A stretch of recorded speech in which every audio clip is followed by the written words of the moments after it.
Hello everyone, how are you? Well, it's been a really strange week, hasn't it? There's no school or preschool, there's no scouts or brownies, no swimming lessons, no football training. We can't even go on holiday at Easter. In fact, we can't even go around and play with our friends. We can't meet in church for Sunday Club. Everything's very different now. And this week, I've seen lots of people with very worried faces. Worried about what's happening. Is there enough food in the shops? Worried about their family and friends. Worried about cancelled school exams. So today, I thought it'd be a really good idea to read a story about a little girl called Jenny who is very worried.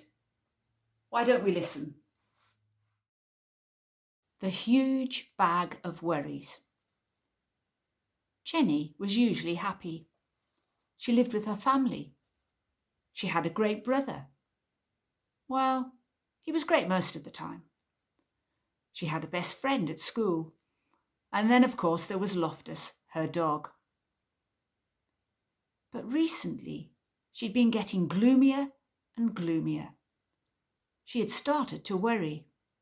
She worried about her schoolwork. She worried that children were whispering about her in the playground. She worried that her best friend might go away. She worried about the news on TV. Until one day, she woke to find a huge bag of worries at the bottom of her bed. And this bag followed her everywhere. To school, to swimming, to the toilet, and it stuck close to her even when she settled down to watch TV. It was like a horrible shadow she couldn't get rid of. What could she do? The bag got bigger and bigger. She couldn't sleep because it kept tossing and turning beside her all night. So her best friend suggested she locked it in a cupboard and tried not to think about it. But it didn't work. Even Loftus couldn't help her. He tried his best and barked like mad. Jenny thought she'd have to live with the bag of worries forever. Then she saw the lady who lived next door and explained to her how the bag got bigger and just wouldn't go away. "Now let's just open it up and see what's inside," said the lady. "There's nothing a worry hates more than being seen. If you have any worries, however small, show them to someone else." Jenny was astonished. Half the worries disappeared because lots of worries hate the light of day. And then the lady put some in her shopping basket to deal with herself later. And to other worries, well, she just sent them packing. And as for the bag, as for that huge bag, they just threw it away.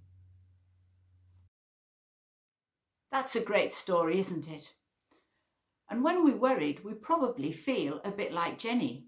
We keep thinking about things. Our tummies start churning. We can't even relax and watch TV. And of course, the more we worry, then the more we worry. So things grow bigger and bigger in our minds. And it's just the same for us grown-ups. How many of us lie awake at night, heads spinning, worried about the future, worried about work, fears of our health, and all made worse with this coronavirus? Well, Jenny found help when she eventually shared her worries with her neighbour. And it's a good idea to speak to family and friends, someone we trust. Because when a worry is shared, it becomes smaller. When it's brought into the daylight, it becomes smaller because people help us to cope with it. But the great news for us is that we can share our worries with God. We can share our worries with Jesus. Because the Bible has these great words. Don't worry about anything. Instead, pray about everything. Tell God what you need and thank Him for all He has done. And you'll find that in Philippians chapter 4, verse 6. Don't worry about anything. Instead, pray about everything. So we can talk to God and ask him for help. We can make a choice to trust him and give him our worries. We can decide every day, will I just worry today? Will I panic and let my worries grow? Or will I turn to God and give him my worries? I know when I was very ill some years ago, I had to make a decision every day. Was I going to panic? Or was I going to give my worries to God and trust in him? And I had to do that for months and months. But I know by doing that God helped me through. Now, our problems may not just suddenly disappear, but we will have strength to cope with them. And we will have peace in our hearts and minds. We will sleep better because we have given our fears and worries over to God. We don't have to live with a bag of worries forever, because there's nothing a worry hates more than being brought into the light of Jesus. Now, Annie, why don't you help us remember those great words from the Bible by doing a memory verse? Okay, so does any of you remember a memory verse from the Bible about worry? It starts like this with the actions. It's from Philippians 4, verse 6. And if you can remember it, pause the video now and see if you can. Okay, let's do it together. Let's learn it together. Do not worry about anything. Instead, pray about everything. Tell God what you need and thank him for all he has done. Philippians 4, verse 6. Great. Let's speed it up a bit. So, are you ready? Do not worry about anything. Instead, pray about everything. Tell God what you need and thank him for all he's done. Philippians 4, verse 6. Okay. Pause the video now and see how fast you can do it. Okay, I wonder how you did. Let's do it one last time, really fast together. Are you ready? Do not worry about anything, instead pray about everything. Tell God what you need and thank him for all he has done. Philippians 4 verse 6. Well done. And we can trust God because he is in control of everything. We don't need to worry, we can trust him. And we've got a song to sing about that because he is just so big that we can trust him with everything that we worry about. So we're going to sing, Our God is a Great Big God.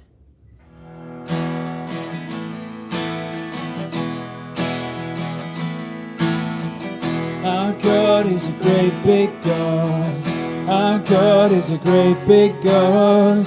Our God is a great big God, and he holds us in his hands. He's higher than a skyscraper, and he's deeper than a submarine. He's wider than the universe and beyond my wildest dreams.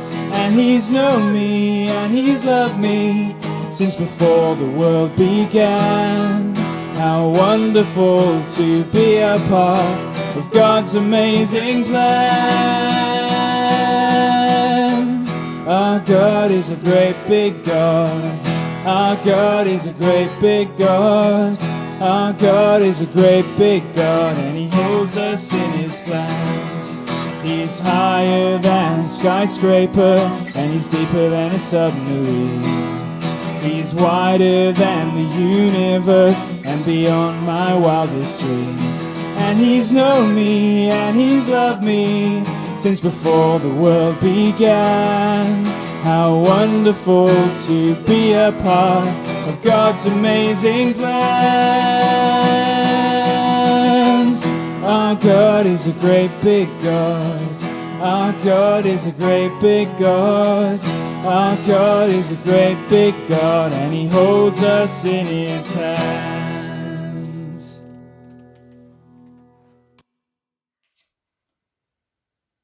Well, let's say a prayer of praise now to our great God, and it goes like this.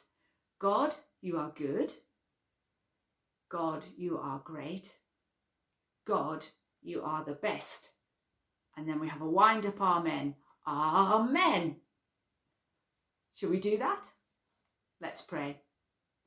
God, you are good. God, you are great. God, you are the best. Amen. Well, next week we'll be thinking about Palm Sunday and Jesus, our great King. There's going to be a quiz, and we'll also be making our Easter gardens. The gardens that will help us remember the story of Jesus' death and resurrection. And also, if you have any Duplo or Lego or Playmobil, well, find that this week. Get ready, because we're going to have an Easter challenge. So until next week, take care. Bye-bye.